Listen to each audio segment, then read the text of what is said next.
I think due to the state of the world where we're really in a world that's pretty nihilistic, hedonistic, leads to addiction and despair. I've been there, I've lived that, I've lived the sort of best and worst of it. I've been given the rewards that are offered by materialism, money, women, etc., and found those rewards to be pretty empty, which is a kind of classic spiritual journey from the Buddha to St. Augustine. I was just talking to a guy actually in London, made a load of money, been to Burning Man, took a load of drugs, he's had a load of women, all that. He's done, he's had a fun life, but he's just like, what's the point? What's the point? Literally just on a coaching call with this guy. And I think that is a question now more and more people are asking in society and trying to help people with that. So workshops, coaching, different trainings, different things. And in a way, it is by definition the most interesting question because we're asking what is the most important thing. So by definition, that is just super interesting. And, I've done a lot of interesting work around leadership and stress, and my day job is training coaches and embodiment. I love all that. It's all good. But ultimately, there's nothing more important than asking, what's the most important thing?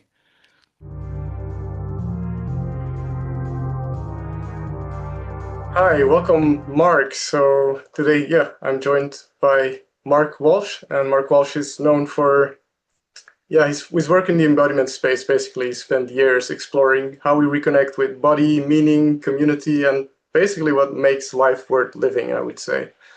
And I know that the way Mark approaches his work is a very it, there's no room for bullshit. So that's why I'm really inviting Mark here today, because I want to speak about this topic of meaning and purpose, which I think is really important. And a lot of people feel lost nowadays, especially men also. And I know, Mark, that recently you've been really onto this topic and creating workshops around these themes. And so I've been really curious what's most alive in your work and life right now. Yeah, it's definitely this work on meaning. What's the point? I think due to the state of the world where we're really in a world that's pretty nihilistic, hedonistic, leads to addiction and despair. I've been there, I've lived that, I've lived the sort of best and worst of it. I've been given the rewards that are offered by materialism, money, women, etc., and found those rewards to be pretty empty, which is a kind of classic spiritual journey from the Buddha to St. Augustine. I was just talking to a guy actually in London, made a load of money, been to Burning Man, took a load of drugs, he's had a load of women, all that. He's done, he's had a fun life, but he's just like, what's the point? What's the point? Literally just on a coaching call with this guy. And I think that is a question now more and more people are asking in society and trying to help people with that. So workshops, coaching, different trainings, different things. And in a way, it is by definition the most interesting question because we're asking what is the most important thing. So by definition, that is just super interesting. And, I've done a lot of interesting work around leadership and stress, and my day job is training coaches and embodiment. I love all that. It's all good. But ultimately, there's nothing more important than asking, what's the most important thing? Right. And so I heard you say that you've been there yourself, and maybe you want to share a little bit. When was that point that you found the current thing that works for you in terms of meaning and purpose? Well, it's been a life, really. I mean, I am a particular type of clever and a particular type of retarded. So I am cognitively quite smart, always have been since I was a kid. A little bit ADHD getting in the way of that, but pretty smart, read all the books in the library at high school kind of thing. But I've got very bad genetics. So not just that I'm short and have bad teeth, like most Irish people, but the main thing is most people in my family are mentally unwell. Most. So sort of over 50% have clinical level depression, everything from autism, epilepsy, schizophrenia, manic depression. So I really grew up surrounded by pretty crazy people. And, there's a lot of people doing cool stuff as well, soldiers and artists. And my mum was a nun. So all sorts of interesting things going on as well. But a lot of crazy people. So I have pretty bad genetics for happiness and mental health. And what that's meant is I've got very interested in optimizing the other 50%. So about study, depending on the condition, some more, some less, but about 50% of your happiness and mental health is genetic. That's just horrible for me, just absolutely awful. So I've got pretty good at the other 50%, and that involves studying psychology, martial arts, all kinds of religions, spirituality, and trying to figure out how to make life kind of bearable and happy. I feel like, I don't think you ever totally arrived, but I've got to a pretty good working, I don't think it's the solution, but sort of working set of practices and things to share with other people around that. that sounds perfect, and I think that's exactly why I'm so interested in speaking to you today. It's like I know that you've been on a journey of really mining the gold that is actually gold, like, and I'm sure you found chunks that actually work for people, and I'm very interested in what that is for you. And you speak about religion, and I also hear that recently you've been exploring Christianity more. So is that one of those gold clumps that actually work in reality for you? And maybe you want to expand a little bit on that. Yeah, I mean, I've really come back home. I mean, I was raised Catholic by sort of, I call it a mystical Catholic family. There's sort of the Mm. most religions have this inner and outer form. And I was kind of raised, my mum was essentially a mystical nun. So I was raised in the kind of inner form. And she decided after being a novice for 7 years to leave that and have a family. 7 years is the kind of max you can do as a novice. And she sponsored me to go to Israel when I was 15, to the Holy Lands, to really see that. And then she realized that wasn't really sticking with me as a teenager because I was kind of wild. Oh So my God. she took me to India and Nepal when I was 16. Right. And then at 18, I discovered Japanese martial arts. And for a long time, I really got a lot I love Buddhism. I still teach Buddhism in my workshops as a psychological system. I got a lot from Buddhism, from Japanese martial arts, gave me a lot of discipline when I was a young man who lacked discipline, a lot of good male Mm, role models because I lacked those, let's say, as well. Some good father mm, figures, good mentors, very important for young mm. guys. But then I just increasingly realized my heart was elsewhere. And a few years ago, I was at a Buddhist retreat with a wonderful teacher at a wonderful retreat center in the south of France, owned by a friend of mine. Beautiful place, Moulin, it's called. And everyone was sort of walking around dressed up as Buddhists, doing Buddhist stuff. And I just thought, you know what? No matter how many feathers I stick up my ass, I'll never be a chicken. That's a Zen phrase. And actually, I left the Buddhist retreat. I just felt like I was doing cosplay, like a Star Wars convention. Really? And this was a great Okay. teacher, great place, so no criticism to them, really Mm, doing good work. It was, in fact, because it was such a good teacher, I realized. And then I went to the Church of St. Michael. It was in the south of France, and just immediately felt like this is more me. And then I just sit in churches after going to the gym. Physicality is a big part of my own practice, and the gym sort of opens me up. I'm quite kind of naturally opened up that way. And I'd sit in these churches and just have a beautiful time and have an opening experience. And at a certain point, you go, well, we're raised in liberal individualism to think that we can do it all ourselves. And people say, I'm spiritual, but not religious. And I'd say, why? Why not have a system? Why not have a church as a community? Why not have some support and accountability and a tradition and, you don't have to do everything that the book says or the tradition says, but you'd be an idiot to reinvent your own cult. I mean, I find cults are pretty dangerous, and liberal modernity, essentially everyone's in an individualistic cult of one person. And my experience is that's pretty fucking unwise. I'm not a good cult leader. I'd rather be a church member. Thank you very much. I'm not naturally humble, but I have been humbled. And that was my mm, conclusion. I find Christianity to be the most true and also the most resonant with me personally. mm. I see this movement a lot nowadays. People really traveling to Asia, and I think there's a lot of value in that. But I also think there's a lot of value, and there's a certain reawakening of Christianity happening in the West right now that is Yes. worthwhile to take a look at and to really track the pulse of, I would say. Yeah, I'm not original. I mean, I'm just essentially very sincerely flowing with the zeitgeist that's happening. Like it's Mm, not like a cynical branding thing or whatever, right? But it's very sincerely there is this German word zeitgeist, like spirit of the times. But a mhm, zeitgeist is it's a flow that is impacting all of us. If you were in the mm. 60s, you were in a certain Yeah, zeitgeist, like if yeah, my one of my teachers was in San Francisco in the 60s, he was going to be a hippie, you know? And it's like I feel like I'm part of that, and I feel like this movement of young guys back to particularly Orthodox. You'll see actually evangelical and Orthodox, not the kind of wishy-washy Church of England bullshit. They're either like high Anglican, Orthodox, Catholic, or like hardcore evangelical, which is very much more on the sort of state side of things, mm, which I have some concerns about. So I tend to lean more towards the kind of trad side of things. So yeah, I'm the trad bro cliche, but having done all the other stuff, and I won't, in my workshops I teach Greco-Roman philosophy, which is very secular, and that's also mhm, like Christianity, that's deep in our culture.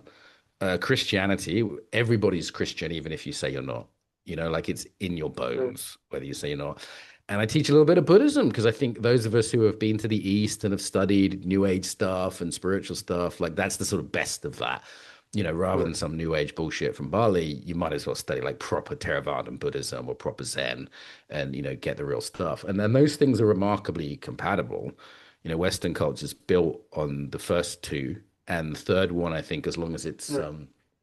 sort of psychologically orientated Buddhism rather than religious Buddhism is pretty compatible. And those three things combined with a sense of humor, which is critical. You have to put dick jokes in there. This is actually what the kind of postmodern mind needs. And because you can't just say, hey, everyone should be Christian, everyone become Catholic. Because people's mind is too modern for that kind of orthodoxy. We just push back and it becomes like another kind of cosplay, it becomes another kind of dress up. So the solution, I think, is to move through modernity and postmodernity into the metamodern, which reintegrates the traditional, but with a sense of humor and with a kind of cross-cultural awareness that the average medieval peasant didn't have, let's be honest. I A like lot that. there. Does that any of that make sense? It's That's, a bit of yeah, a yeah, brain dump. makes a lot of sense. Yeah, meta modern, and what I think is lacking there is sort of entryways for, yeah, you say, okay, the young men are really struggling with finding purpose nowadays Yeah, and yeah. need support. But if you have a young man and they look at this old institution, the church, and Right, right. there are no entryways for these young men, they're like, what is this? And there's, yeah. That's really important. So there's a few potential entrance points. And, I went to an Anglican church in the UK that was the closest to where I used to live when I was living in England. I'm living in Slovenia now, so it's easier. And there was a trans vicar. And I was just like, what the fuck is this? Like, and then there was just like a load of old people who, they weren't A reading trans G. vicar. Yeah. Yeah, yeah, yeah. This was a thing because the Anglican church is extremely woke in the UK. So Mm. essentially, I was met with sort of crusty old people that didn't speak my language and this Mhm. weird kind of liberal, woke nightmare, just which is essentially just an extension of the kind of postmodern swamp that's swallowing up everyone into addiction and despair. Mm. So it wasn't traditionalism, but let's say I'd walked into a sort of traditional Catholic church in Croatia or Slovenia. If you're not met by the right person, it can be difficult. So I always make an effort in church to say hello to new people, for example, just to say hi, hey, this is welcome. I think there's an intellectual route in. You can go the sort of Thomas Aquinas route of looking at, the proofs of God's existence intellectually. Mm. I'm not a cerebral guy. I've never actually needed that. Like for me, I have more the mystical way in, which is, I trip balls if I do a yoga class. Like it doesn't take much for me to have an altered state experience. I have it in a sauna. So it's like for me, for me, like not believing in God would be like not believing in blue, right? It's hard to explain to a blind person what blue is, but it's like Jung said, I don't believe in God, I know. So it's for me, that's just an experience. So I'd be crazy not to try and find some structure around that, strong experience. And then I think there's also just the path of practice. Like I think a lot of people, if they start going to mass, say, like you can lead with practice. You don't have to leave with the mind. You can just turn up to church and sing some songs and do the ritual, and Mm. pretty soon you'll be like something will be happening. Like you can lead with the head, you can lead with the heart, which is my way. I mean, beauty seduced me. You go into a Mm. cathedral in Ljubljana where I live, and you'll come out Catholic. It's pretty. So yeah, and I sought that in women, I sought that in other things, but ultimately you realize like, okay, what is beauty with depth? What is beauty with depth? So I think it's the path of the heart, the path of the head, and the path of the hands, the feet. Just practice. Like little old lady from the Philippines who does the food and she turns up and she does her service work. And, in Indian philosophy, these are different yogas, right? Like this Karma Mm. yoga, Mm. Raj Yeah. yoga. I think the same thing's true of Christianity, and people are going to be met in different ways. And it is sad, though, if they go into a church and nobody speaks their language. And there's definitely churches that are more open to this. There's congregations I've been to where you just meet loads of young guys, just super normal. Okay, cool. So it seems there's something there to be found in the Christian path, and I appreciate what you bring. The whites. It seems like you tried a lot of stuff in this, and it seems a very widespread approach that has made you find out what works and what doesn't. And so I'm wondering if we zoom out of Christianity a little bit Sure. here and to go look at what are some of these other gold clumps that you found on this journey of helping people find meaning and purpose nowadays. I mean, you've run Hmm. tons of workshops already. What are the things that really helps people find that embodied sense of meaning, purpose, aliveness? Yeah, I mean, we could look at the Western psychological tradition. There's a lot of good research. On my podcast, I interview a lot of academics, for example. There's a whole body of work from positive psychology as well as philosophy. Um, so they would break it down into different areas. Like if I was coaching someone on meaning, I might say, hey, let's look at community relationships. That's missing for a lot of people. So, for example, just doing an audit on your life in terms of relationships and community. And there are Mm, skills that, I have some Irish superpowers of making friends, and there's some good skills that you can learn around building community. Like I'm going for drinks with two Catholic guys tonight at the pub, and we'll be talking mhm. philosophy, right? So Yeah.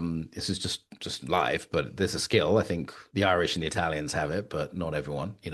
Mm, So we might look at community and like we do like an audit, like a business audit, if you know this word, like when you look at is it yeah. working, is it not?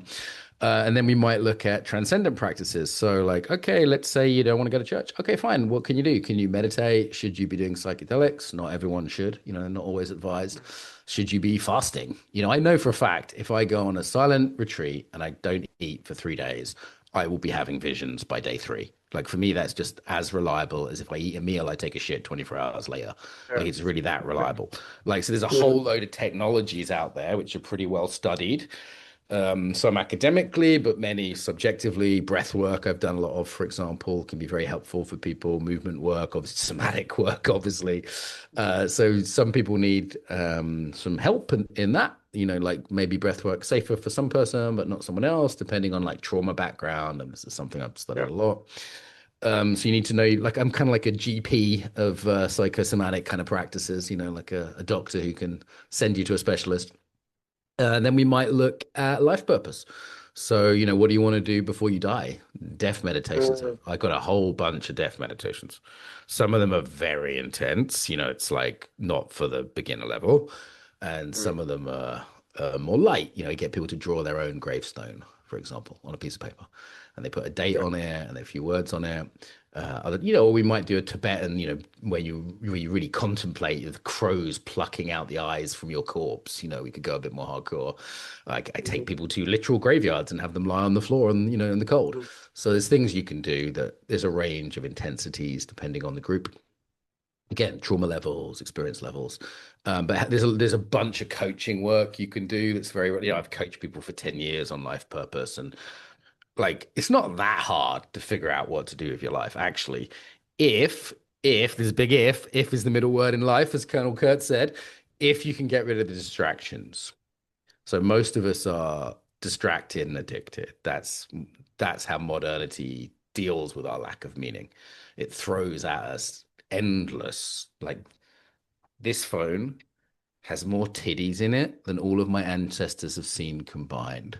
Okay. No, I haven't downloaded them. I'm in the internet, right? I don't use porn. I regard it as a cancer. But it's like I could open up my phone and show you more titties than all of our ancestors have ever seen. Like that's a hell of a temptation to have a foot away from your hand at any point. And that's just porn. I'm not talking about gaming, gambling, just distraction, addiction, doom scrolling. There's a million other things. I'm just giving one example just to show you how extreme that is, right? Like that's Mhm. actually Yeah. very extreme. Or we could say social media is so dopamine addicting. We could look at it neuroscientifically, right? So assuming you can get past that stuff, and there's an art to overcoming addiction. I'm 19 years sober. There is an art form to that. Actually, finding life purpose is pretty easy. There's certain things you can look out for, certain coaching questions you can ask people. Like what lights you up, man? Like it's Mhm. not that Yeah. hard. Like what do you have energy for? What do you enjoy doing? Like you Yeah. can't stop me doing workshops on this topic. I love it. It's not like, oh God, I have to go to work. So Yeah. like it's pretty, once you're tuned into your body, you've got a little bit of discipline, you've overcome a few addictions and distractions, and it's actually pretty obvious. So yeah, life purpose work, community work, death meditation. There's some of the basics, and all the psychological research bears this out. There's like 4, 5 maybe main areas. Oh, life narrative would be another one. We can talk about that if you want. To go a little deeper on this topic of life purpose, would you say experientially, what have you found that sometimes there's this talk about predestined life purpose? What is your view on that or your experience with Your that? karma? What is your karma? Yeah, so there's different views on this, right? So we could have a kind of predestined, God has a special plan just for you. Some Yeah. Americans have this, you have to find the purpose that God has given you. It's actually very Mhm. Aristotelian, like teleological. Like you were made, like a knife was made for cutting. What was a Mark Yeah. Walsh made for? So there's some truth in that. Another version would be like a Taoist version, which is like you have to find the deep flow of your life.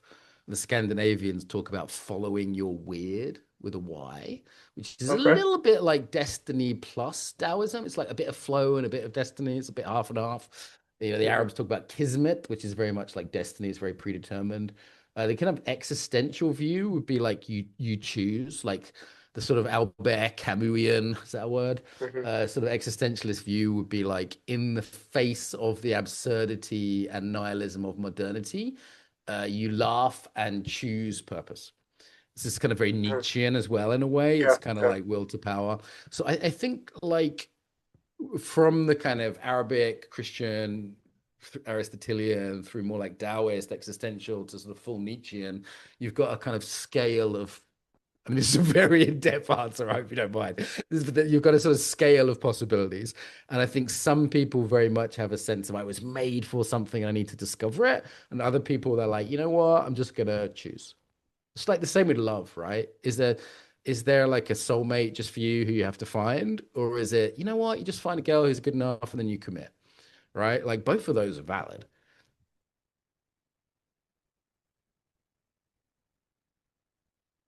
Yeah.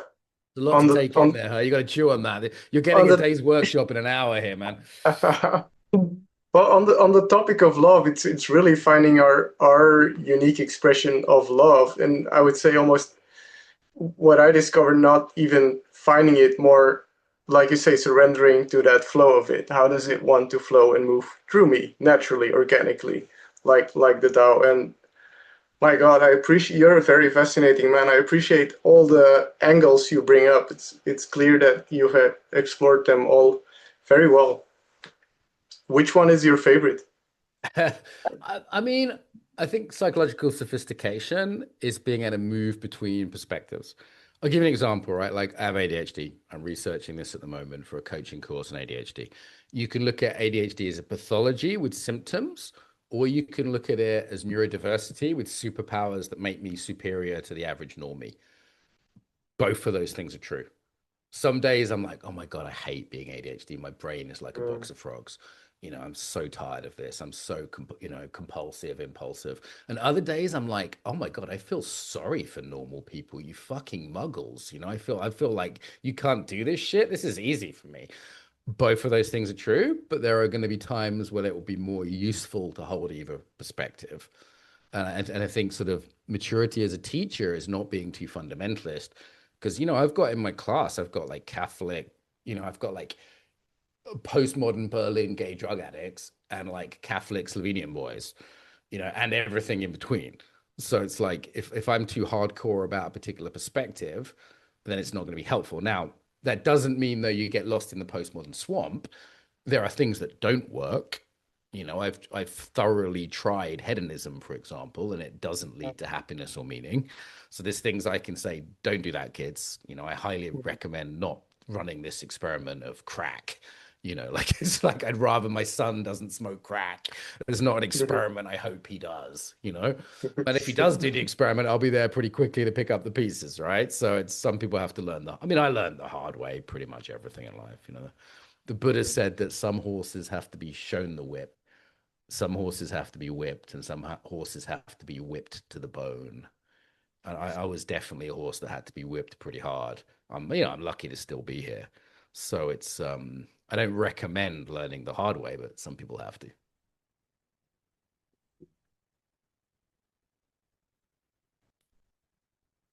What I get from now is like you really did a lot of research and then tried a lot, and then you sort of became this purpose possibilitator, this like walking library that also has the application. So is Yeah, how do yeah. I mean, you? you've got to have the Yeah. theoretical knowledge to pass things out, like read philosophy, study the literature, use ChatGPT to pass the data from positive psychology, great. But you've also got to have the lived experience, right? Like, if I'm 19 years sober, I can sponsor someone and they'll say, like, hey man, you wouldn't understand. I'm like, yeah, yeah, I would, actually. When I Mm, walk into a room of, I don't know, Ukrainian soldiers and we're doing some trauma work, they're like, you wouldn't get it. I'm like, yeah, actually, I would, like not exactly their experience, but something close enough, right? So that's what ChatGPT can't do, right? That's what a right. 25-year-old life coach can't do. No offense if that's you listening, right? So it's like, that actual boots on the ground experience is as important, I think, as it's a different type of knowing. If we look at John Vervaeke's like ways of knowing, it's a different type of knowing, and I think it really matters when it comes to meaning. Okay. So mm, I asked some of my friends also if they had questions for you, Oh, and cool. one of them was what advice you would have to your 13-year-old self. He wouldn't have listened. There's no point. There's absolutely no point. I mean, 13-year-old me wouldn't have listened. And here's the thing, had I not, my suffering is meaningful. So I've recycled my suffering. Mhm. Like, if I tried to prevent his suffering, I would not have done the things I've done, achieved the things I've achieved, become the person I am.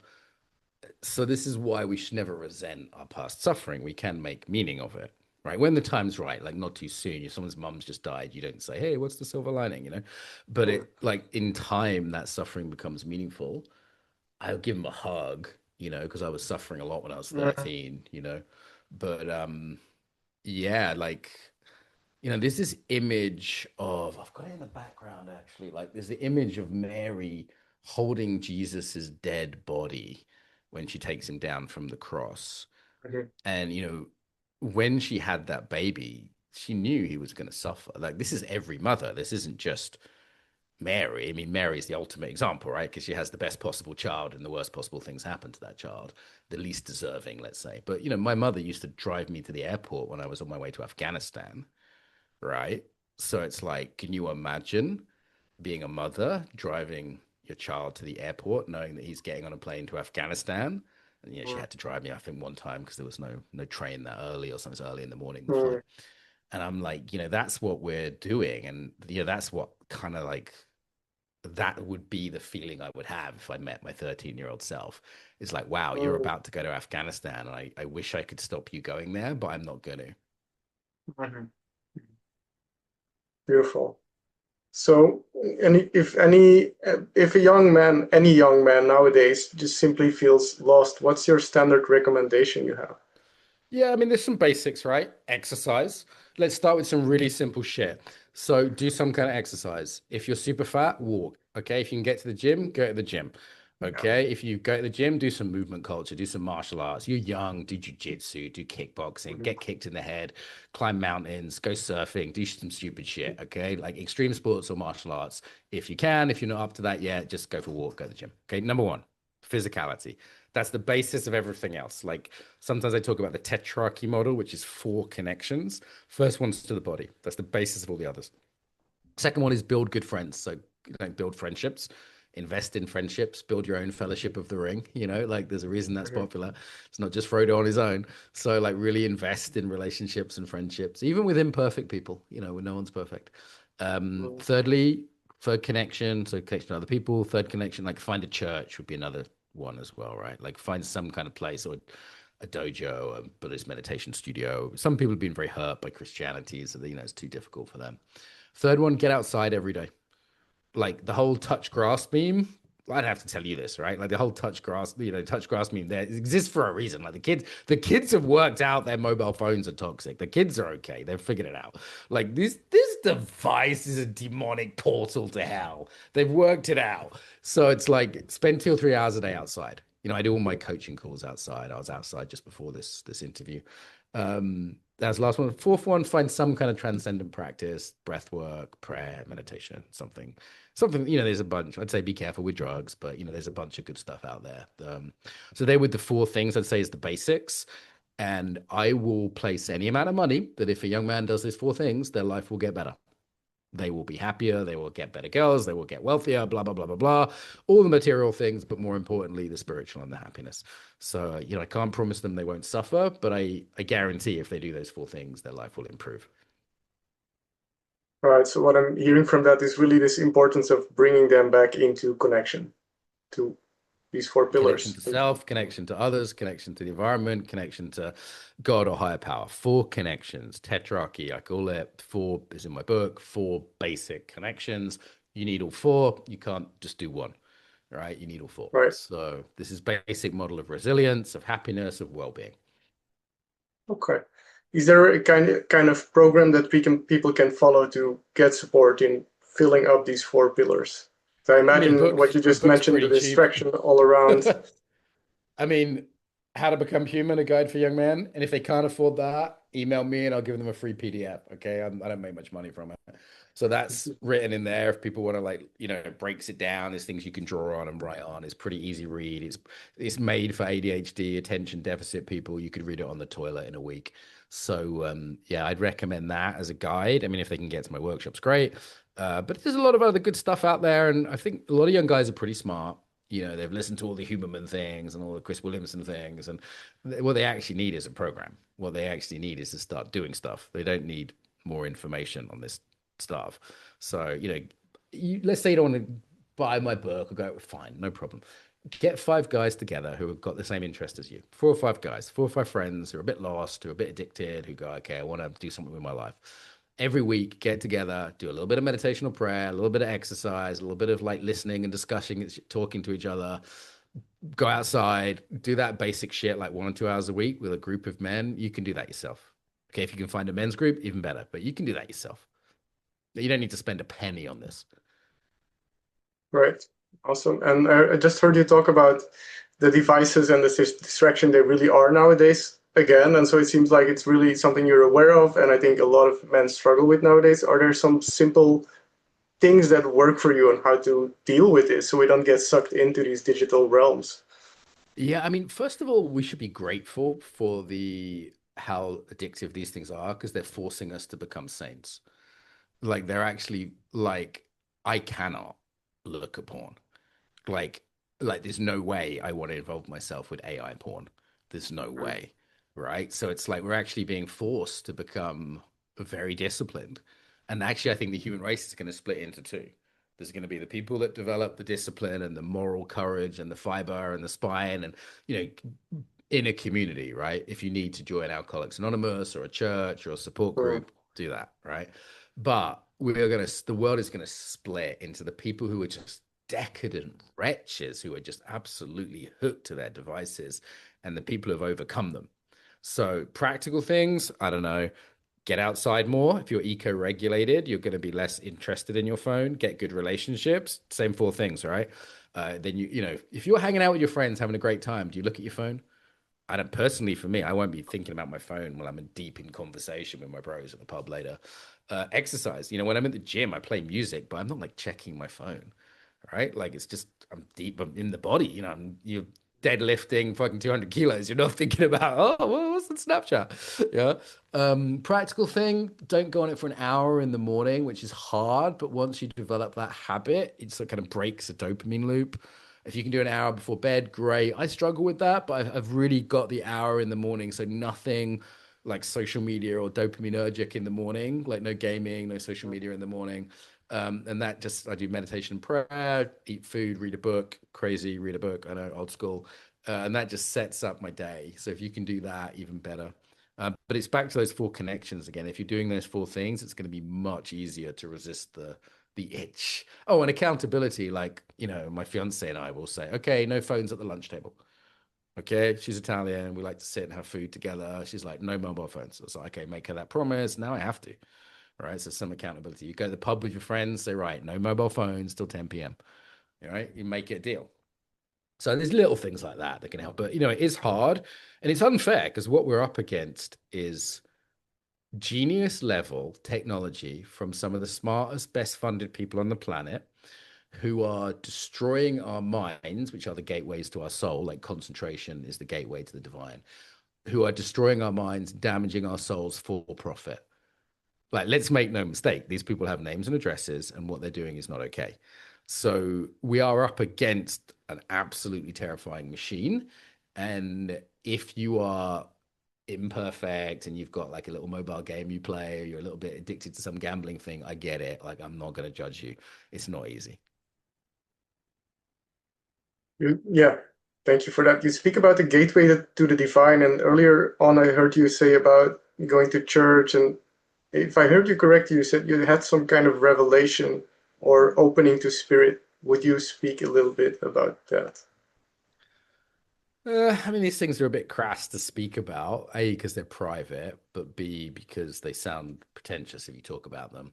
And what I would say is there are reliable technologies that open people to profundity. So whether that be, fasting, meditation, even the architecture of a church is designed to open you. That's why, Mm. modern churches are just diabolical.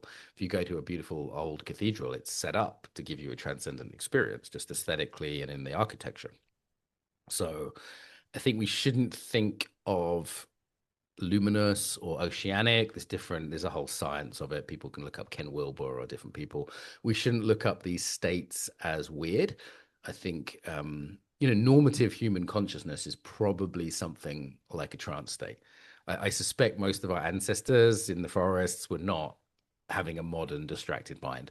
I think they were either deeply concentrated, which is itself a kind of trance state, like the average hunter, try to get their food, or they were in this like communistasis, like communal singing and dancing. Like, I lived in Ethiopia for a while, and every night they'd get the drums out and play for 2 or 3 hours. And you are in a trance state after 2 or 3 hours of drumming. Like, you are not in a normal consciousness state, like what we call normal. The sort of distracted, broken, addicted state of modern man is totally abnormal. So yeah, I am reluctant to speak too much about my own personal experiences for those reasons, but I think what people should understand is these things are quite accessible, though there is a scale of talent. Some people are musical, so I'm not. Some people are good with languages, I'm not. I'm really struggling to learn Slovenian. But some people are good at tripping. They just naturally trip. Like, my mom was one, my dad's epileptic, my auntie was schizophrenic. I mean, there's healthy and unhealthy versions, right? Like, the schizophrenic is, I'm like a schizophrenic that can turn it off. Yeah. An epileptic or a schizophrenic is just, they've got no off switch.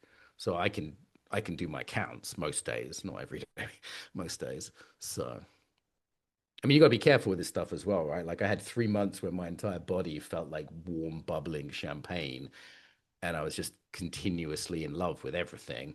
And that was a little tricky to do my counts that month. Yeah, I get it. So, and what would you say is your current edge of aliveness or challenge in terms of this topic of meaning? Yeah. Well, I'm getting married again soon, so that's cool. I mean, relationship, human beings are always where the real growth edge is, not the spiritual practice, right? Becoming a father, I hope, in the near future. So, All right. God willing. So this will be a big one. Mhm. Yeah, so I guess they're the big ones, is just the relational stuff, after the ecstasy, the laundry, right? So for me, Oh man, that's where the real work is, stop being would carry water. married. Yeah, I mean, doing marketing for my company, being a good boss and not an asshole, trying to Yeah. be a good neighbor, being a good husband, I hope in the future, being a good father, I hope in the future. I think this is always where the rubber meets the road and the shit hits the fan.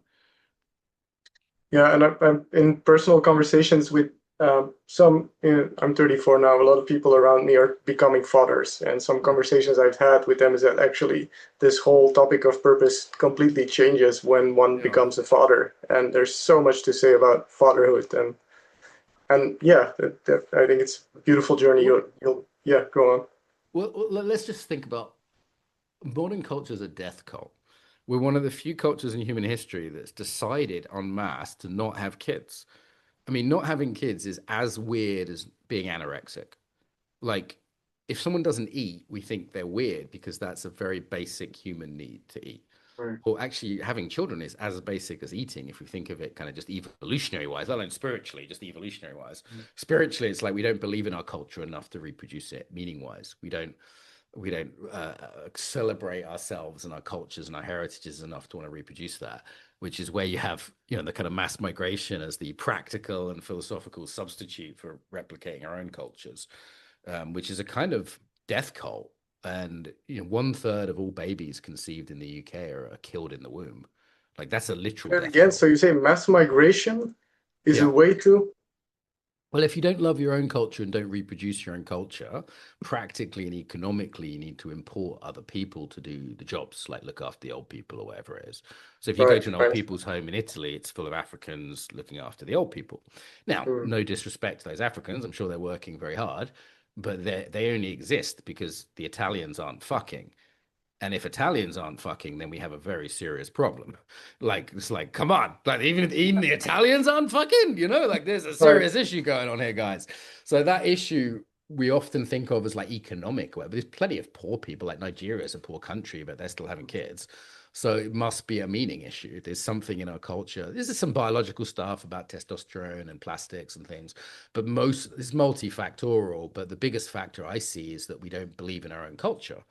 So we're oikophobic. We have a self-hatred for our own culture. People are educated in the West to think that, Belgium, England, France, Germany, we're all bad and we've done nothing but bad things and we don't deserve to exist. And what's the point in existing anyway? Because we don't believe in anything. So why would we reproduce? And it turns out we need God to fuck, which is surprising. And actually, if you look at the data, religious people have more sex and more satisfying sex, if you look at the data. And obviously, religious people have bigger families. Like, the future is space Mormons at the current rate, space Amish. Like the only people who are having kids are like the religious Mormons and Amish and people like that, Muslims obviously. So you're this meaning crisis is actually a survival level thing. So it's not just the deaths of despair from suicide and drug addiction and the slow death of a meaningless life. There's the quick death of suicide and the slow death of working in an office with Ricky Gervais for 20 years, 30 years, but it's also very literally a death cult in the sense that we're just not reproducing literally physically and culturally as well. So what that leads to is the economic drive for mass migration to replace people just economically. You don't have to be right wing to believe in this. In fact, I think there's a pretty good left wing case to be made for saying, it's one way of lowering the wages of workers. Because otherwise, if we had a decreasing population, what we'd have is workers after the Black Death, for example, had the same situation in Europe where they could choose their landlords, they could choose their employer, and their wages went up, doubled. Why? Because there's less workers, right? So there's actually a pretty good sort of left-wing case against it as well, I would say. But the big piece there is the meaning crisis that's at the root of it. And very few psychologists will talk about this because psychology leans so far left and frankly is so woke that any argument that sounds like it might be a right-wing argument immediately kind of freaks out the average psychologist, coach, or anyone in this space. What do you think is the solution to this? To the meaning crisis? The meaning crisis, but it also, I hear there's something else going on. And I saw this YouTube interview that blew up lately that people are not having sex anymore. And Hmm. so this Why would seems, they? yeah, I mean, hedonism ultimately isn't satisfying, right? Hedonism looks fun, but and again, I've tried it. Okay, I've tried it. I won't give you the details because my mum may listen to this, but I've tried it thoroughly, let's say, over the years, and it's ultimately unsatisfying. So, also, why would people reproduce if they don't believe in anything? What are you reproducing for? Like having children is hard. Having children is not hedonistic. They shit on you. They scream all night. It's not a fun time. There's no hedonistic, materialist reason to have kids, like other than, I don't know, you'll be happier in your old age if you're really looking to invest long term in your happiness. Um, but in the short term, I mean, your middle years are going to be much harder if you have kids, right? So in a hedonistic culture, the question is not why. The question is why is anyone at all having kids, given how materialistic and hedonistic our culture is? It's because we still have hope. We still celebrate life. The spirit of life and goodness is still within us. To go a little bit pagan for a moment, that life of whether it be love of God or love of life itself is still there within us. It's hard to kill. So, despite our kind of evil, pedo, cannibalistic overlords, despite the kind of evil consumer culture, I give you. I was in a garage yesterday. We stopped at a petrol station. So totally normal situation, driving from Italy to Slovenia. In that garage, everything in there was addictive. Gambling, caffeine, alcohol, sugar, nicotine, consumer like shitty toys made in China for the kids. The entire petrol station was just full of stuff that was bad for you. So we live in an anti-culture that we're absolutely surrounded by. So the miracle is that anyone sees through that and says, "Yeah, I'm going to go for a walk in the woods in the Ardennes." The miracle is that anyone says, "Yeah, I'm going to climb a tree. Fuck this shit." Like the miracle is that we're seeing through it. And I'm actually very hopeful in that young people are increasingly realizing the promises of materialism are empty. So they were promised the great bribe, I think C.S. Lewis called it. They were promised you're going to get materialistic stuff, but we're going to take your mind and your soul. So we live in this weird time, which is materialistically fantastic, but spiritually and emotionally hell, literally hell. Okay. Mm. So it's like you're going to be in hell, but you're going to have shiny shoes and EasyJet and good dentistry and cappuccino in hell. And that's kind of, well, I kind of want cappuccino and shiny shoes and, well, that looks good. But then you realize you're in hell. And you go, well, what, like some young man is at home injecting heroin, vaping, jerking off to porn, depressed on medication. How is it working for him? So it's like he's going, this is bullshit. And on top of that, young guys, particularly young white guys, are discriminated against en masse. So he's not even getting the material bribe. His job's been given to someone else. He's been ripped off and insulted. He's been told he's a bad person just for existing. He's like, you know what? Fuck you. He said to materialism, fuck you. So now he's going, what else is there? And the wonderful thing is the internet has made everything available. Okay, it's made all the bad things available. The 10,000 titty problem that I discussed earlier. I like that. The 10,000 titty problem. I'm going to say that again in another interview. So he's got the 10,000 titty problem, but he's also got access to Greek philosophy for free. He's not like a medieval monk, he's trying to transcribe it from the Arabic or something, right? It's for free. Okay, it's right there or next to free. He's got all the Buddhist meditation techniques. He's got all the Christian philosophy. So I think the young guys, they're waking up, they're seeing through the bullshit, and I don't think I have to do much. I mean, it's nice to do the odd workshop for fun, but honestly, I think 20, 30 years from now, I think we're going to see a transformed world.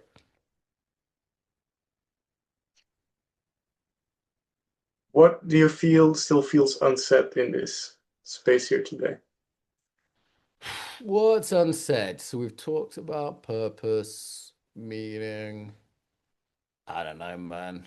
I'm just flowing whatever questions you ask. So, Yeah, yeah, yeah. what do you feel, unsaid? I feel like you're listening really well. You're kind of listening to the space in between, so I'm open to that. I'm very much tracking also in my body. It's been like a dance. I feel this, the heart is responding, and then I appreciate you bringing in this sex, the energy of sex, because I think it's so important. I see a lot of men are just afraid to be men nowadays, to be Yeah, alive and embodied in their masculine pole. And so I appreciate you bringing in this topic with humor as well, because I think that's probably the way to open that topic up. But I think if we're not connected to our aliveness in our bodies as men, then we have a big problem. And I would say, yeah, okay, we get disconnected through porn and all of that, but there's an essential education I think that's also missing there. And I wonder, yeah, what you have about this topic of sexuality. I think there's something there still missing. sure. I mean, I've just spent 2 days in a spa in Italy, so it's probably, it's on my mind. I was in a restaurant yesterday in Italy in a small town, and three different waitresses flirted with me in front of my fiance in a very light way. And I said, "Didn't you find that disrespectful to my fiance?" She went, "Oh no, they weren't trying to have sex with you. They were just spicing up their day." Mm, And it's because in Italy that's just normal. One mm, of them was 49, one of them was probably 25. They were just in different ages and they were just playful. And I feel like they were alive like Italians still are, right? Like wokeness never quite convinced Italians not to flirt with each other. So God love them. So I think a little bit of that spice is certainly it is part of Eros. Now, in my mm, own life, I've been very unwise with that energy in my own life. I think it's prone to addictive tendencies, particularly if you do a lot of embodied work, you get very identified with the body. And I mm, think one has to be quite careful with that. So I would warn people away from what I would now call the permissive life, as very liberal, let's say, in my sexuality when I was young. Always tried to be, ethical, blah blah blah. But I feel like the conservative guardrails around sexuality exist for a reason. And the liberal idea of like, hey, as long as it's consenting adults, it's all good, it's all fine. I think that's unwise. And I think we are, if you think of it, liberalism, and not just left leaning, but liberalism as in the philosophy of modernity since the 16th century, its basic philosophy has been to remove boundaries. And it looks like freedom. No one tells me what to do. It's like the teenager's view of freedom, right? And we've increasingly removed boundaries. And what's happened is we've realized, they call it Chesterton's fence philosophically, we've realized why those boundaries exist. And I certainly found that in my own life, that those boundaries around sexuality exist for a reason. And, I'd certainly recommend young people be much more restrained than the culture would suggest. I'm not saying everybody has to be, virgin before marriage, but, maybe there's a reason that ideal existed. Um, yeah, I think for the good of men and women, and the gender war does need to end as well, because modernity also makes a gender war between men and women, divide and conquer. Modern feminism is a kind of cancer which women are indoctrinated into to make them hate men. And it is about hating men. It's not about women's rights. Please don't lie to me about that. The common misandry that a woman can walk down the street wearing a t-shirt saying all men are trash and that's somehow okay. For me, that's part of what's gone wrong. And modernity loves to divide men against women. You have to understand as well, the state is essentially in competition with fathers for women. So if you think of a single mother, she'll be provided for by the state. She'll be protected by the state. Well, the state can't really protect her, but it'll pretend to. So essentially, native men are replaced in the workplaces with women who are, again, some women might find this insulting, but if you've ever worked with children, you'll know this is true, are more conformist by nature. So they make better office workers, let's say, in that sense. Not all women, of course. There's some feisty Irish women I know who would certainly disagree. But, if you work with boys and girls will sit still and do what they're told. Boys just will not. So it's no surprise men are being replaced by women in that way. Eventually, women get replaced by migrants. Migrants get replaced by robots and machines. That's the trend of the kind of evil capitalist overlords that we're seeing now. That's probably why there's a pushback against migration right now, is because the robots are coming. That's the next thing. But certainly the divide and conquer strategy of turning men and women against each other, whether it be, male kind of misandry pickup guys or feminists, it's all bullshit. It's like we're a team. We need each other. And the experience of most men and most women is quite positive. Like if my sister were to come on your podcast, she would say, yeah, my husband's pretty good. I hope she would say my brother's pretty good. My dad did his best despite some flaws. She would say the male colleagues don't abuse her at work. She'd be pretty positive about men. Like that's most women's experience. Like we are the original fucking team. And that divisiveness, and I think fueled by this, just to bring it to your question, like fueled by this boundaryless sexuality, it just doesn't work. And the porno culture we're in, which is now presented to women as some kind of freedom to be like Bonnie Blue, the porn star. Fuck that. It's the kind of decadence that doesn't serve anyone. The revival of the nuclear family Well, the units. extended family, not just the nuclear family. The Yeah. nuclear family doesn't work. I mean, that was a 1950s abomination. We need extended families. Like, it's way too much for a woman to raise kids without aunties and grandmothers and extended support. It's way too much for women. Like, I've coached many women who are just exhausted by the nuclear family. I mean, the single motherhood's almost impossible. Nuclear family is not far off. So poor women who are in that situation where they're expected to go and work and make some soulless Excel spreadsheet for Clive in HR while sending their kids to kindergarten, which is, borderline abuse as far as I'm concerned, attachment theory wise. Um, yeah, while having no aunties and grandmothers, like, I've lived in African communities where you absolutely would never raise a child. The village raises a child. So yes, the man and woman, but also, within a church, within a community, within a village, this is the only way we can flourish as human beings. It's what we've evolved for. The restoration of villages, I hear in that also. I think that's Which is going to look different from a postmodern point of view. The yeah. village can be partly online. It's partly international. It's not always everyone's a Catholic, right? Like we don't live in the Middle Ages. I think it has to be at least partially local, right? Like I make an effort to get to know my neighbors, learn the local language, etc. But yeah, we've got to figure out what that looks like now. And I'm seeing some cool communities, really cool hippie guys going off in the countryside in England and buying land. And I'm sure they're in the forests in Belgium. There's some cool shit happening, right? Like, we shouldn't despair. Despair is a sin, and despair is a demon. And neither of those is it's not acceptable for me as a sin or as a demon. Like, and I see cool people doing cool stuff, and like the game is up, man. Like, if I was our evil lizard robot wielding overlords, I would be concerned because the game is fucking up. We have figured it out. Like, my mum doesn't believe the TV now. My mum's like 80 years old, right? God love her. She watches the TV. She's like, this is bullshit. She's fucking since COVID. She doesn't believe the news. I'm like, mum, fist bump me. You finally figured it out. It's like, there's a lot of hope. There's a lot of hope. I think so too, Mark. The game is up. And with that, I think we can slowly come to a close for today. Boom. You're a great listener, man. Thanks for bringing out the best in me. Appreciate it. I appreciate you being here, Mark. Where can people find you, and what's on offer nowadays from your No side? longer on Tinder, never been on Grinder. No, where can they find me? So they could go to bookshops and Amazon, etc., and get How to Become Human, a guide for young men by Mark. That's a cheap Can you option. show us the? Yeah, it's Yeah, How to Become Human. This book may be beautiful. illegal. It's maybe illegal in the UK. I'm not sure. We haven't. My lawyer's still not sure. So we'll see how long it stays up online for. Yeah. I'm Wark Malsh, WARKMALSH on Instagram. If you just want something free, some little videos, some things like that. And if you want to like properly do a course with us in beautiful Slovenia or around Europe, I have dates for the next year booked in different European countries. Go to embodimentunlimited.com. Embodimentunlimited.com. Awesome, great. And you're on a journey now on delivering the meaning series workshops. Basically, the next one in London, I got it, Yeah, and Life Before Death meaning workshop. We've got London by the time this comes out. I'm not sure if that'll be pretty late.